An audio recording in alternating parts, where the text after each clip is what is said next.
भावी सगळे ज्यांनी शिवसेनेमध्ये माननीय एकनाथ शिंदे साहेबांनी जे मॉडेल महाराष्ट्रात आणलं होतं लाडकी बहीण, त्या लाडक्या बहिणीच्या वर्षावर ज्याप्रमाणे सत्ता आणली होती तेच मॉडेल बिहारमध्ये मांडलं गेलं आणि त्याच्यामुळे तिथेही सत्ता आली. अशा एकनाथ शिंदेच्या नेतृत्वावर विश्वास ठेवून तुम्ही आज या ठिकाणी शिवसेनेमध्ये प्रवेश केला, त्याबद्दल मी आपल्या सगळ्यांचे खूप खूप आभार मानतो. तसं म्हणाले तर जळगाव शहर आणि जळगाव शहराचा विकास याच्याकरता आपण मागच्या काळामध्ये जरी आपली महाराष्ट्रामध्ये शिवसेना भाजप युतीची सत्ता असली तरी डीपीटीसी मधून आपण जवळपास 2 वर्षामध्ये 200 कोटीच्या आसपास पैसे डीपीटीसी मधून देण्याचा प्रयत्न केला. पण आज आपण बघतोय की जळगाव शहराला अजूनही विकासाची फार मोठी गरज आहे. योगायोगाने वरती आपलं सरकार आहे, पालकमंत्री मी आहे आणि त्याचबरोबर जर आपण त्याच विचाराचे नगरसेवक खाली निवडून दिले तर जास्तीत जास्त कामं आपल्याला वार्डामध्ये करता येतात. काल परवाकडे आदरणीय बापसे अण्णा आणि त्यांच्या सगळ्या मंडळींनी सुद्धा या ठिकाणी प्रवेश केलेला आहे. कामेश आणि ही मंडळी माझ्याकडे ज्यावेळेस आली, कामेश सपकाळे वगैरे मंडळी, त्यांनी सगळ्यांनी सांगितलं होतं की प्रगट केलं होतं की आम्ही सुद्धा शिवसेनेमध्ये बाकी मंडळी प्रवेश करत आहोत. आणि मला तरी असं वाटतंय की शिवसेना या पक्षामध्ये येत असताना शिवसेनेचं जे नेतृत्व करताय आदरणीय एकनाथरावजी शिंदे, ज्यांनी 2.5 वर्षामध्ये मुख्यमंत्री कसा असतो, म्हणजे मी नायक पिक्चर पाहिला होता. नायक पिक्चरमध्ये ज्याप्रमाणे अनिल कपूरने कामं केली, एक दिवसाचं जरी चित्रीकरण असलं तरी त्याची व्यापक भूमिका त्याच्यामध्ये होती. शेवटी तो पिक्चरच होता, पण तरी सुद्धा 18 तास काम करणारा मुख्यमंत्री म्हणून आदरणीय एकनाथ शिंदेंनी या राज्यामध्ये दाखवून दिलं की मुख्यमंत्री काय असतो. जळगाव जिल्ह्यामध्ये 2.5 वर्षामध्ये 17 वेळेस येणारा एकमेव मुख्यमंत्री आहे, त्याचं नाव एकनाथ शिंदे आहे. हे 2.5 वर्षामध्ये जळगाव जिल्ह्यात 17 वेळेस आले.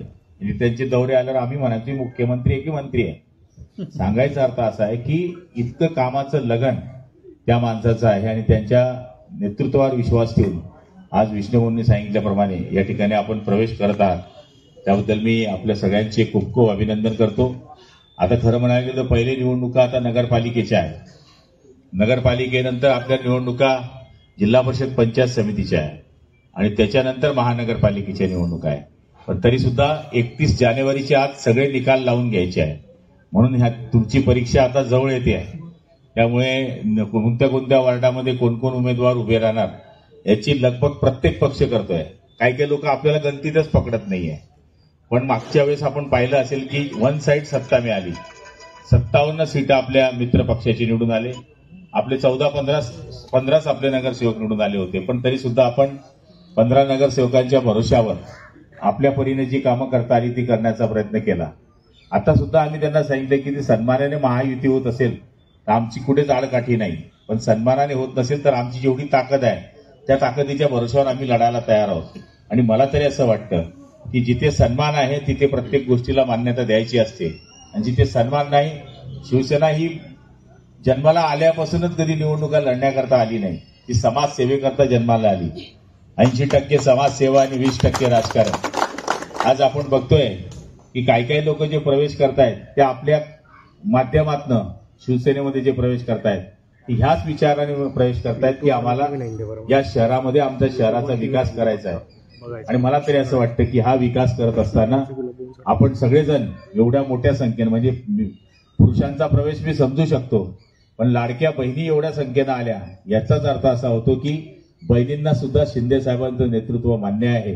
याचं कारण हा पहिला काळ असा आहे की एकमेव मुख्यमंत्री असा आहे की ज्यांनी महिला सक्षमीकरणाच्या घोषणा मागच्या काळापासून बऱ्याच दिवसापासून होत आहे. केंद्र सरकार असेल, राज्य सरकार असेल, आमच्यासारखे नेते मंडळी असतील, यांनी नेहमीच्या महिलेच्या सक्षमीकरणाच्या गोष्टी केल्या. पण महिला सक्षमीकरणाचे जे निर्णय झाले ते आपल्या सरकारच्या काळामध्ये, महायुतीच्या सरकारच्या काळामध्ये शिंदे साहेबांनी घेतले. त्या सगळ्यात पहिला निर्णय जर कोणी घेतला असेल तर एसटी मध्ये महिलांचं अर्ध तिकीट केलं. त्याच्यामध्ये महिलांना घराच्या बाहेर काढण्याचा त्यांनी प्रयत्न केला. त्याच्यानंतर दुसरा निर्णय महिलांकरता जर कुठला घेतला असेल तर महिलांकरता दुसरा निर्णय घेतला माझी लाडकी बहीण. त्यावेळेस लोकांनी खूप हसू केलं की या लाडक्या बहिणींना का पैसे देतात. आज उलट झालंय. खेड्यागावात अशी परिस्थिती आहे, पहिले बाया नवऱ्यांकडे पैसे मागायचा, आता नवरे बायांकडे पैसे मागायला ही परिस्थिती आहे. कारण की या 1500 रुपयाचं महत्व जे सोन्याचे चमचे घेऊन जन्माला आले आहे त्यांना नाही आहे, पण झोपडीतल्या राहणाऱ्या माणसाला ते 1500 रुपयाचं निश्चितपणाने महत्व आहे. हे एकनाथ शिंदेने या ठिकाणी सिद्ध करून दाखवलं. तिसरा निर्णय त्यांनी घेतला तो म्हणजे रात्री ज्यावेळेस बातम्या ऐकत होते 10-10:30 वाजता एक पट्टी येत होती की मुलीने आत्महत्या केली. तर तिचं कारण होतं की आई वडील विचार करत होते की हिच्या शिक्षणाकरता तर आपल्याकडे एवढे पैसे नाही, आपल्याला डोनेशन भरावं लागेल. हे त्या मुलीने ऐकल्यानंतर तिने सुसाईड केली. आणि ही बातमी ज्यावेळेस त्यांनी टीव्हीवर पाहत होते तर रात्री 2 वाजता त्यांनी प्रिन्सिपल सेक्रेटरी शिक्षण आणि राज्याचे शिक्षण मंत्र्यांना उठवलं आणि त्यांनी सांगितलं उद्या 11 वाजता मला GR निघालेला पाहिजे की मुलीला मोफत शिक्षण आपण देऊ. हे देशामध्ये मुलीला मोफत शिक्षण देणारा एकमेव राज्य आहे ते म्हणजे महाराष्ट्र राज्य आहे. आणि तो निर्णय घेतला आपल्या एकनाथ शिंदे सरकार साहेबांनी. आपला आनंदाचा शिदा आता तो काही दिवसापासून आता बंद झालेला असेल, पण त्यांच्या काळामध्ये आनंदाचा शिदा आपण पाहिला असेल. दसरा आला तर आपला किराणा आपल्या रेशनवर आपल्याला मिळायचा, दिवाळी आली तर आपल्याला मिळायचा, 100 रुपयामध्ये आनंदाचा शिदा मिळायचा. जी योजना शिवसेना प्रमुखांनी सुरू केली होती शिवभोजन योजना, ती सुरू करण्याचा प्रयत्न शिंदे साहेबांनी केला. म्हणजे शिंदे साहेबांनी जे निर्णय घेतले कित्येक निर्णय मी आपल्याला सांगेल की कोतवालांचे पगार त्यांनी वाढवले, आशा वर्करांचे पगार वाढवले, मदतनीसांचे पगार वाढवले, त्याचबरोबर आपल्या पोलीस पाटलांचे पगार वाढवले, सेविकेचे पगार वाढवले, गटप्रवर्तकांचे पगार वाढवले, शेतकऱ्यांना 1 रुपयामध्ये पीक विमा दिला, NDRFचे नॉर्म्स 2 पटच्या ऐवजी 3 पट करण्याचा प्रयत्न केला.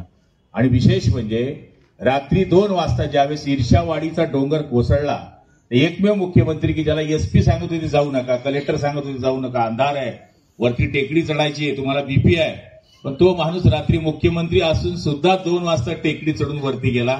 असे एकमेव मुख्यमंत्री आहे की जे पाऊस आला तरी आहे, मुंबईच्या रस्त्यावर गटारीवर बी आहे, ठाण्याला बी आहे, कुठे जाल तिथे त्यांनी काम करण्याचा प्रयत्न केलेला आहे. त्यांच्या या उत्कृष्ट कार्यावर विश्वास ठेवून आपण सगळेजणांनी शिवसेनेमध्ये प्रवेश केलाय. मी आपल्या सगळ्यांचं खूप खूप आभार मानतो. तसं म्हणाले मी जरी आज आपल्या समोर बोलत असलो तरी मी 40 वर्षापूर्वी तुमचा सारखाच एक कार्यकर्ता होतो. कॉलेजचं दप्तर हातात असताना मी शिवसेनेमध्ये प्रवेश केला. आणि आपण पाहत असाल की एक सर्वसाधारण टपरी चालवणारा माणूस आज 5 वेळेस आमदार होऊ शकलो. आणि 10 वर्षापासून या जिल्ह्यामध्ये मी मंत्री आहे.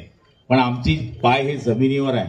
असं कधी तुम्हाला ऐकायला मिळणार नाही की गुलाबराव पाटलांचा कुठल्या व्यापाऱ्याला त्रास झाला, गुलाबराव पाटलांनी कुण्या नागरिकाला त्रास दिला, याला जेलमध्ये टाका आणि याला जेलमधून बाहेर काढा, असा धंदा मी आयुष्यात केला नाही. विकास एक विकास, विकास दोन्ही विकास. आणि सर्वसाधारण लोकांकरता जे काम होईल ते करण्याचा प्रयत्न आम्ही केला. कधी प्रेशराईज राजकारण आम्ही आयुष्यामध्ये केलं नाही. ना अधिकाऱ्यांवर प्रेशर केलं, ना नागरिकांवर प्रेशर केलं.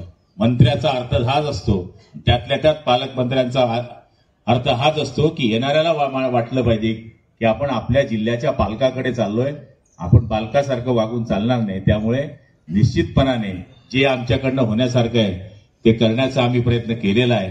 आणि मला खात्री आहे की आपण सगळेजण या पक्षामध्ये आलात तर आपल्या विश्वासाला तडा जाऊ देणार नाही. ही मंडळी पूर्वीपासूनच शिवसेनेची होती, पण 2 शिवसेना झाल्यामुळे आधे उधर जाओ, आधे इधर जाओ, बाकी मेरे साथ आओ, असं चित्र महाराष्ट्रामध्ये झालं होतं. पण आता हळूहळू आपण बघतायत एकनाथ शिंदे साहेब हे एकमेव नेते असे आहेत की जे 80 जागा लढले आणि 80 पैकी त्यांनी 60 जागा निवडून आले. जे 40 वर्षामध्ये शिवसेनेमध्ये आम्हाला करता आलं नाही ते आम्ही करण्याचा प्रयत्न केलेला आहे. आम्ही ज्यावेळेस गुवाहाटीला गेलो तर आमच्यावर किती टीका झाली तुम्ही पाहिलं असेल. अजूनही ते कानातले आवाज आमचे बंद नाही, 50 खोके सबकुच ओके, हे सगळं आम्ही त्यावेळेस ऐकलं. गद्दार या गोष्टी ऐकल्या. पण आमच्या खांद्यावरचा हा जो फटका आहे हा कधीच उतरलेला नाही. वयाच्या 16व्या वर्षापासून आम्ही शिवसेनेचं काम करतोय आणि जवळपास वंदनीय शिवसेना प्रमुखांच्या सानिध्यामध्ये राहण्याचा 20 वर्ष अनुभव आम्हाला आहे. त्यामुळे बाळासाहेबांच्या शिकवणीत आणि तालमीत वाढलेले आम्ही कार्यकर्ते आहोत. आमचा एकच नेता आहे वंदनीय शिवसेना प्रमुख बाळासाहेब ठाकरे. आमचा एकच झेंडा आहे तो म्हणजे भगवा झेंडा. आणि आमचा एकच विचार आहे देशप्रेम. याच्याशिवाय आमचा दुसरा विचार होऊच शकत नाही. आणि त्या विचाराला तुम्ही सहमती देऊन पक्षामध्ये प्रवेश केला त्याबद्दल मी आपल्या सगळ्यांचे खूप खूप अभिनंदन करतो.